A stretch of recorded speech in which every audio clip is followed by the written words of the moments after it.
क्या आपने कभी सोचा है कि एक सरकारी अफसर जिसकी तनख्वाह महज 3,20,000 रुपए महीना हो, वो अपने घर में 7.5 करोड़ रुपए नगद कैसे रख सकता है?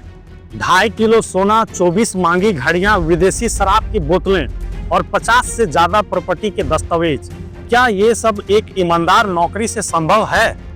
नमस्कार, आदाब, मैं हूं त्रिलोक, आप देख रहे हैं डेली हिंट। ये कहानी है पंजाब पुलिस के सस्पेंडेड डीआईजी हरचरण सिंह भुल्लर की, जो अब सीबीआई और ईडी दोनों के रडार पर है। ये सिर्फ एक अफसर की गिरफ्तारी नहीं, बल्कि सिस्टम के भीतर पनपे भ्रष्टाचार की वो परत है जो अब धीरे धीरे खुल रही है। तारीख 16 अक्टूबर 2025 सीबीआई की टीम ने भुल्लर की मंडी गोविंदगढ़ के एक व्यापारी से 8 लाख रुपए रिश्वत लेते हुए रंगे हाथों पकड़ लिया। लेकिन मामला यहीं खत्म नहीं हुआ। जब सीबीआई ने उनके चंडीगढ़ सेक्टर 40B वाले घर पर छापा मारा, तो जो सामने आया उसने सबको हिला कर रख दिया। छापेमारी में 7.5 करोड़ रुपए कैश, 2.5 किलो सोना, 24 लग्जरी घड़ियां, विदेशी शराब, 50 से ज्यादा प्रॉपर्टी के दस्तावेज मिले। अब सवाल यह है कि 38 लाख की सालाना इनकम वाला अफसर इतनी संपत्ति कैसे जोड़ सकता है? भुल्लर की इनकम टैक्स रिटर्न के मुताबिक उनकी सालाना आय करीब 38,44,000 रुपए है। इसमें मूल वेतन 2,16,600 रुपए प्रति माह, महंगाई भत्ता यानी डीए 58%, यानी कुल 3,20,000 रुपए महीना। टैक्स के बाद सालाना लगभग 27 लाख रुपए और बाकी अन्य स्रोतों से 11,44,000 रुपए। लेकिन उनकी घोषित अचल संपत्ति 16 करोड़ रुपए से ज्यादा है, यानी इनकम 38 लाख पर प्रॉपर्टी 16 करोड़। अब सीबीआई इन्हीं आंकड़ों का मिलान कर रही है। क्या ये दौलत वैध स्रोतों से आई है या किसी छिपे हुए नेटवर्क से? भुल्लर परिवार की संपत्तियां किसी बिजनेसमैन से कम नहीं है।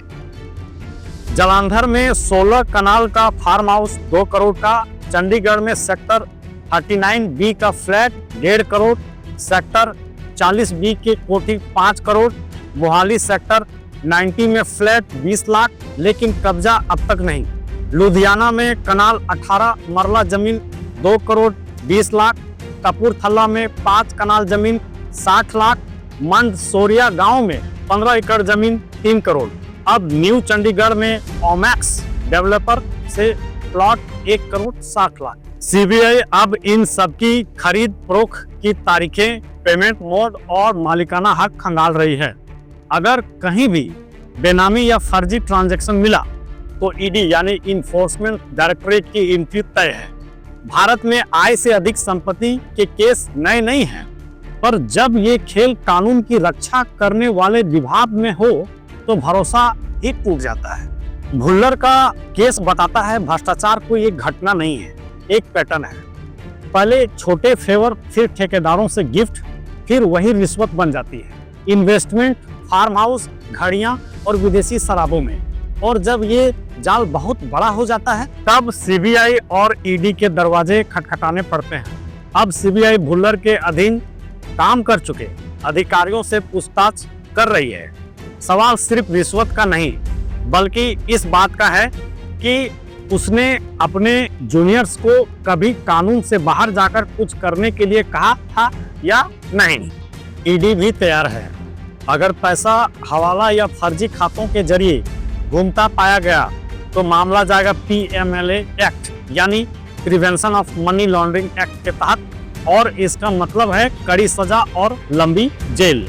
हरचरण सिंह भुल्लर की कहानी सिर्फ एक अफसर की नहीं, बल्कि उस सिस्टम की है जो भ्रष्टाचार को सफलता का रास्ता मानने लगा है। जब एक अफसर की सैलरी और लाइफ स्टाइल में इतना फर्क हो तो सवाल सिर्फ कानून का नहीं, हमारी चुप्पी का भी है।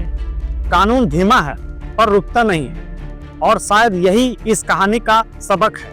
भ्रष्टाचार चाहे जितना भी गहरा हो, एक दिन सच सामने आ ही जाता है। अगर आपको लगता है कि ऐसे केस सिर्फ खबरें हैं तो जरा सोचिए, इन पैसों में आपका और हमारा टैक्स भी शामिल है। और जब एक ईमानदार व्यवस्था की उम्मीद बचानी हो तो ऐसे मामलों पर चुप रहना अब विकल्प नहीं होना चाहिए।